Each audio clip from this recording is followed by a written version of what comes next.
There we go. Organic bananas, unhealthy Pop-Tarts.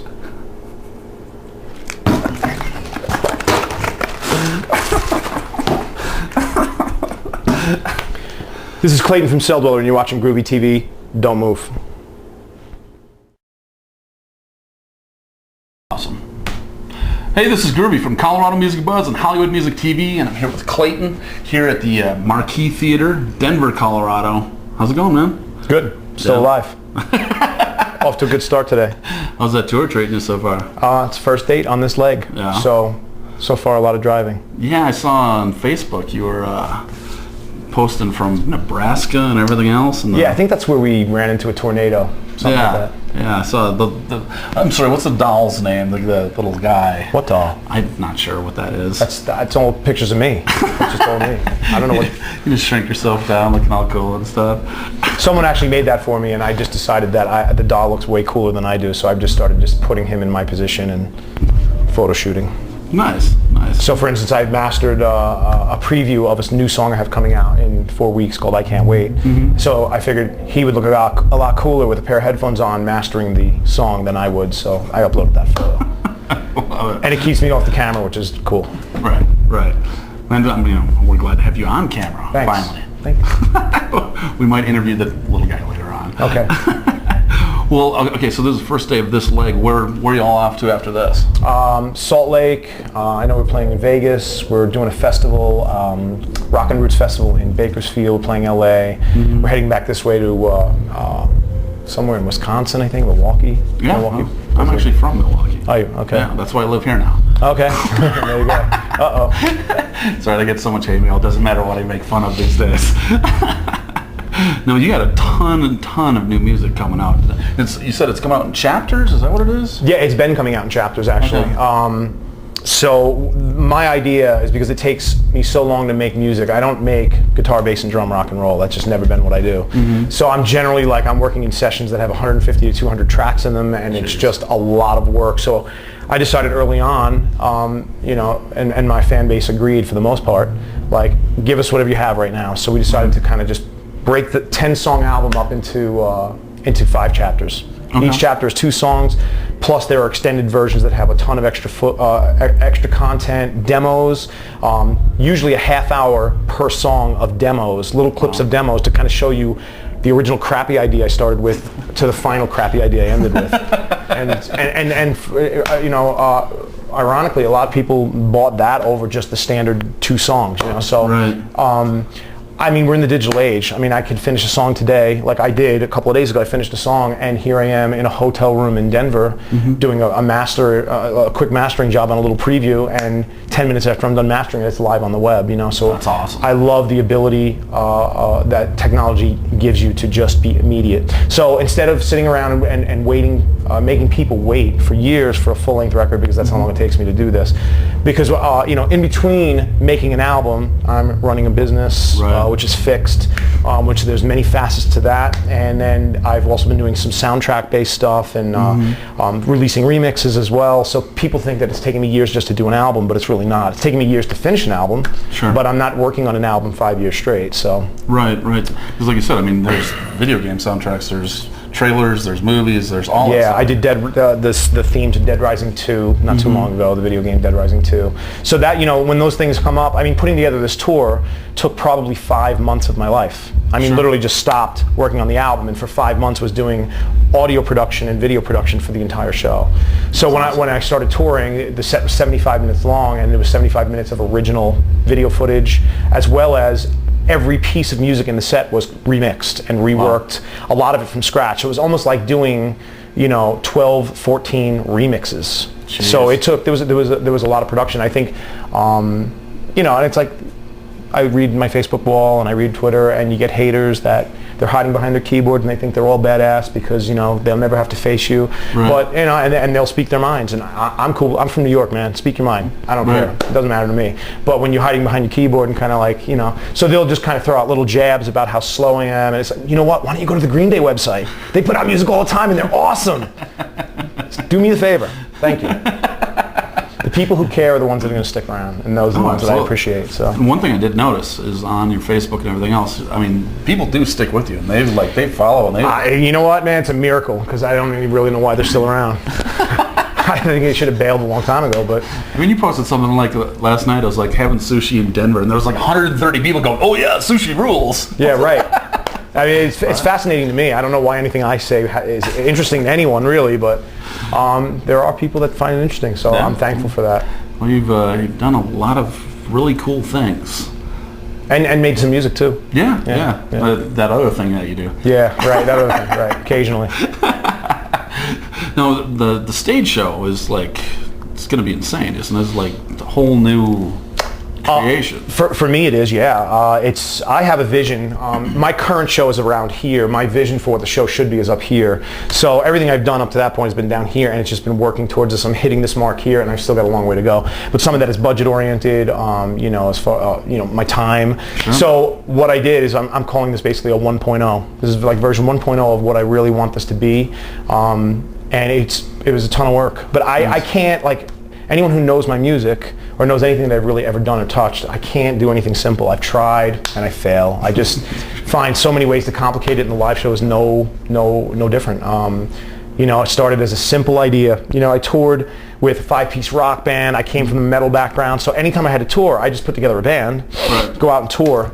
And after the last touring, the last incarnation of the live show, after I was done, I was like, I'm done touring. I'm never going to do this again. And I said it openly and publicly. Sorry guys, I'm a studio guy. I'm done touring. I lost so much money, so much morale. I mean, it was just it was demoralizing on many levels. I was like, screw this. So 2 years ago, roughly, I just started having this thought, like, why do I have to do a rock and roll show? Screw that. I'm not even into it. I don't even listen to rock and roll. I don't like rock music at all. I don't listen to anything remotely rock, really. It's mostly electronic based. And so I'm like, I'm going to just be a DJ. I'm just going to go out and I'm a DJ. I'll throw some of my own stuff. And of course, nope, not good enough. Well, I'll DJ and then I'll play guitar on a couple of tracks. Well, if I'm going to play guitar, I guess I can have a vocal mic. And from there, this monster just grew, and then I'm adding video, and then I finally got to a point where I'm like, you know what? I don't know if I want to do this myself. And I said, Brett from Blue Stolly, join me. Come play in Celldweller Live. And I think he cried, probably from fear mostly. But he agreed, and that was it. So I brought him in on doing some production because I was in the middle of shooting a lot of video content for the live show. Right. So while I was doing that, he was back in one of the studios doing some ear candy and kind of mapping some things out. And we were just trying to get the show put together. So yeah, the show itself is it's definitely tech-oriented, very technological. Video runs throughout the whole thing, ties the whole thing together. It's pretty much one seamless piece of work, with the exception of a few spots where I actually do something I've never done in my career, and that's actually address the crowd and stop and talk and maybe do a little stand-up comedy or something. That's my backup in case the music thing fails. I'm just going to go into stand-up, which will be worse, I'm sure. I guarantee that. Bust out some old Sam Kinison bits that people haven't heard in a while. Maybe, never know. No, there's some upcoming releases coming up. I actually heard that one of the songs is going to be an ambient song. Is that an ambient song? I don't know which one. Well, there's 2 songs coming up for Chapter 4 of Wish Upon a Black Star, which I can't wait. The preview was just released today on SoundCloud. It's on the Facebook page. And then another song called Gift for You, which has been around for about 6 years, and I completely reworked it. It's not ambient, but it's definitely down-tempo, and it's definitely dark. And it's a lot of ear candy, and another 160 or 170 track song. And it started out as just a really simple idea, and I was like, cool, I love this. It just creates the vibe. But no, it wasn't good enough, so I tore it apart. I do a lot of ambient type stuff, but that's generally more for the soundtrack. I have a series called Soundtrack for the Voices in My Head, and it's primarily instrumental, and it's designed for film, television, video games, and kind of that mindset. Not at all am I writing it saying, hey, this is for the specific game. I'm writing it with, I think in visuals. Like, I hear sounds, but I also think visually when I'm making music. So I'm basically writing music to visuals that I'm seeing in my head. That's awesome. And fortunately for me, some of the people in the film, TV, and video game world hear the music and go, this would work great with our visuals. And I'm like, great. That's awesome. That's what I was hoping. Do you, like, seriously, do you even have time to, like, play the video games that your music is in, or see the movies that... I barely own a gaming console. I bought a PS3 because I needed a Blu-ray player. So to this day, I don't even know how to work the stupid thing. Sure. I can't say that I don't care about games, because I do. What it is, it's kind of like crack. I never started doing drugs, and I never started smoking crack because I didn't want it to become an addiction and end up sucking my time away. I mean, believe me when I tell you, I don't do crack for way more reasons than that. But it's just an analogy. Don't do crack. Don't do crack, kids, or any school. kind of drugs. It's not worth it. So I look at video games the same way. I fear that I'm going to get so into playing games that I'll lose chunks of my life playing video games. And I actually know friends that were amazing musicians who basically are in the bins of obscurity now because they spent more of their time playing World of Warcraft or something. And you know, to each their own. It's whatever you want to do. But this, what I'm doing right here, performing, creating music, that is the only thing that has really driven me my entire life. Like that, the desire to create. So I don't let things like even video games get in the way. Nice. Okay, what's coming up next after this tour is done and the next songs are released? Do you have like more in the cooker? I mean, tons in the cooker actually.